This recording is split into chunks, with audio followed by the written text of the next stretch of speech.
એવી HPCL પર નજર કરો, 2% મજબૂતી છે. કઈ રીતના તમે OMCs પર નજર રાખશો હવે? તો અંડર રિકવરીઝ બહુ મોટી છે. વર્ષના કે એવું, ક્ષમા કરજો પ્રીતિ, જે મેં આંકડો જોયેલો 1000 કરોડનું નુકસાન છે અંડર રિકવર્સ. અને આ જે ભાવ વૃદ્ધિ થઈ છે એને લઈને થોડો ઘણો નફામાં સારું પરિવર્તન થશે. અને જો આ નિવારણ નહીં આવ્યું તો કદાચ તકલીફ બી વધી શકે છે પ્રીતિ, HPCL BPCL IOC માટે.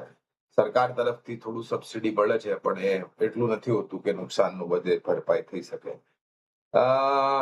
અગેન લાંબા ગાળા માટે HPCL BPCL IOC આ ત્રણેય ઉપર ખરીદારીની ભલામણ છે.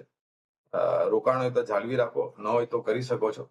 પણ ઉથલ પાથલ વધઘટ બહુ તીવ્ર ગતિથી રહેશે, કારણ કે કાચા તેલના ભાવ જેમ વધઘટ થશે એમ તમને આ બધી કંપનીઓની સાથે અને એની સાથે જ ઓઇલ એક્સપ્લોરેશન કંપનીમાં વધઘટ થતી દેખાશે.